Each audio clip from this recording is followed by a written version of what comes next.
kapritsyo ng amo, meron din sa kanyang pet. Sa hotel at wellness center na ito sa Mandaluyong, 5-star din ang serbisyo para sa mga pet.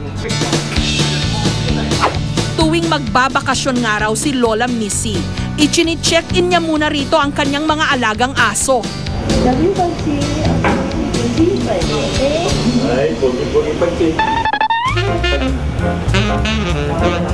Ang mga guest pet may sari-sariling kennel o kulungan. 500 pesos kada aso ang room rate.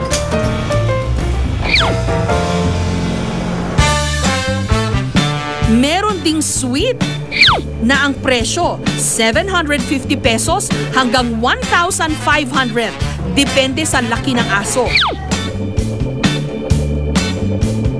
Bawat suite may sariling kutsyon, scented candles, aircon at CCTV camera. 24 hours. Bali, dito may nagmamonitor 12 hours habang may tao dito. Tapos, inararuan siya pagka wala nang babante. Pero, ano siya, gumagana pa rin. Samantala, ang mga pet na weight conscious pwedeng mag-ehersisyo sa treadmill.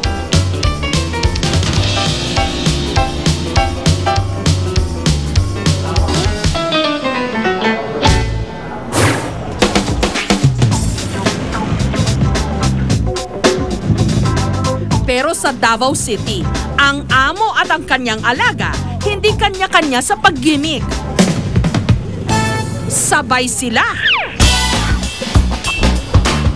Kung ang tao may kape, ang menu para sa mga aso, dog bowl o dog food na sinabawan ng gatas. At doggy biscuits o biskwit at gatas.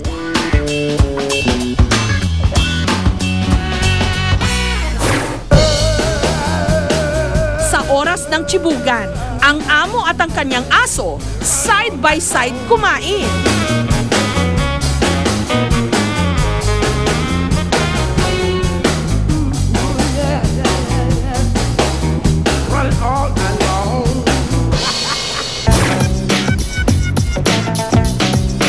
Ang pet grooming shop naman na ito, dito pa rin sa Davao, ibang gimmick ang pinauuso.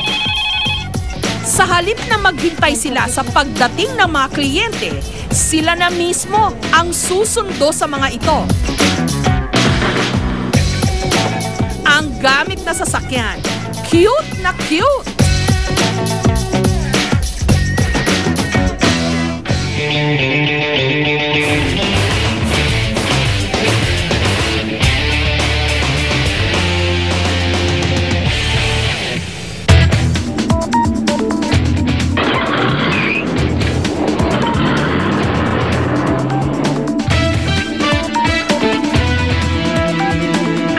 Pasaherong hayop, may kanya-kanyang kulungan para siguruhing hindi sila magkarambola habang nasa biyahe.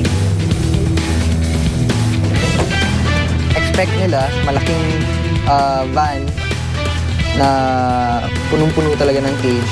Hindi nila expect na maliit lang siya, tapos cute talaga siya. Hindi nila expect na kamukha niya yung store din namin. Hatid sundo ang mga espesyal na hayop sa presyong 100 to 300 pesos. Depende sa layo ng lugar. Pero bago pa magtaas ng kilay ang mga hindi pet lover, hindi lang naman daw sa mga kakikayan o kapritsyo nagbabanding ang mga pet owner at ang kanilang mga alaga.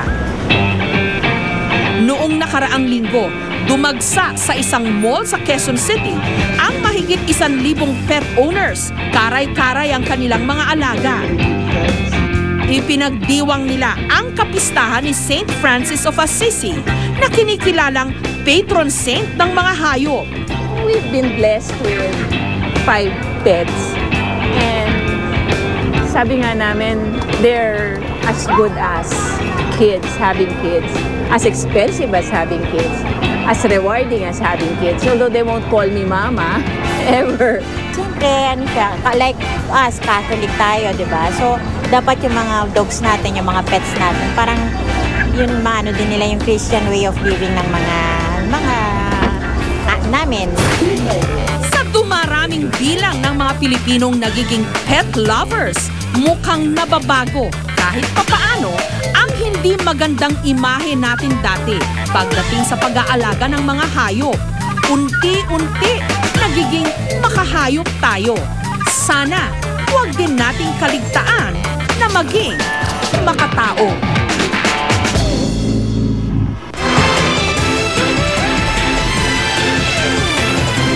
Halika sir, taso po tayo. Patikman niyo po sir, masarap. Susunod, fiesta ng mga pagkain sa bangketa. Sushi, sashimi. Masarap yung sauce. May gulay, may karne. Masarap. One to sawa tuwing Biyernes ng gabi.